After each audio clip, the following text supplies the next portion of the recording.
Hi there, I'm Graham from WerkMaster. Today we're going to show you how to remove an aluminum oxide coating from a pre-finished engineered floor. Now, I've been in the flooring industry for more than 20 years, and this traditionally has proved to be a really challenging situation. There's a couple of reasons for that. First of all, aluminum oxide is a very, very tough wearing flooring finish.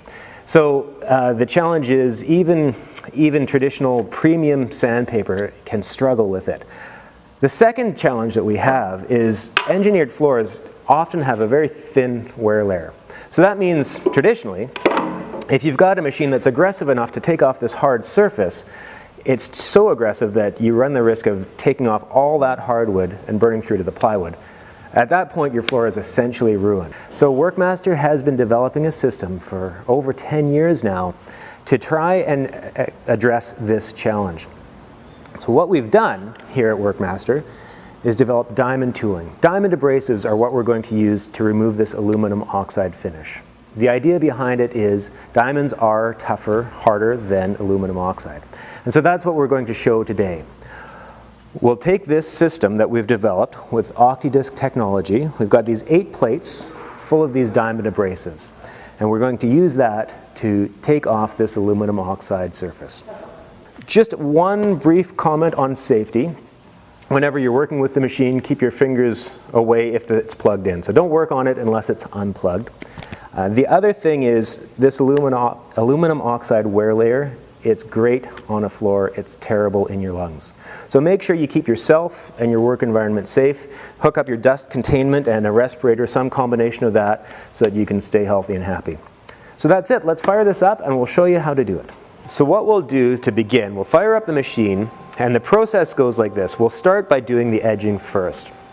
Now, from traditional sanding methods, this might seem like a slower process at first, but only at first.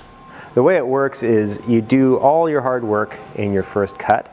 After we get the edge done, then as we take the machine and blend from the field into the edge, any sanding marks disappear.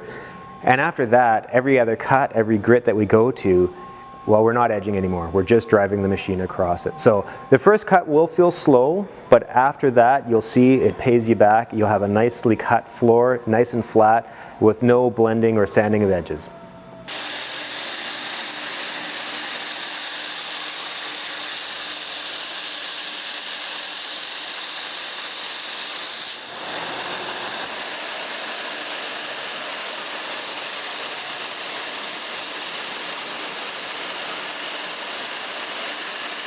So we've just edged this first part of the floor, and I wanted to stop and show you one of the unique things we can do with our OxyDisc technology.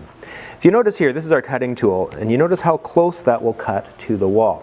So that means you can use this machine to edge your room. If you see the floor, you can see we're within 1/8 of an inch of the wall. So that's great. What that can do is it saves you from being on your hands and knees with a traditional edger. You're standing, you're letting the machine do the work instead of your back.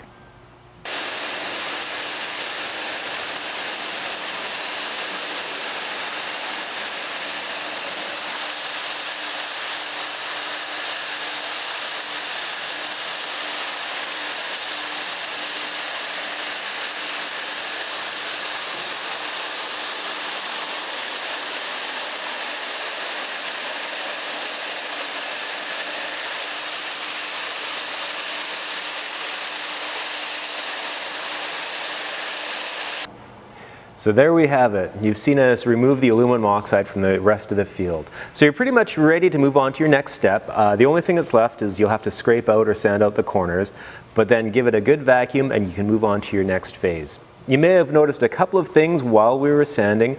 After we had done the edging, even though the edging was already completed, I'd take the machine all the way up to the wall to blend out any sanding or edging marks we may have had. And you'll notice I moved the machine over about the width of a board each time. What that does is it allows you to sand flat in relation to the rest of the floor that you've already done. So you can see that you've got a really nicely flat floor, well-cut floor. There is some tooling marks from that first cut. We're at a 30-40 grit. So you will see those scratch marks in the floor. No reason to worry. You'll bring those out in the next sanding stages. So that's it. Give it a good vacuum and you're ready to move on to your next step.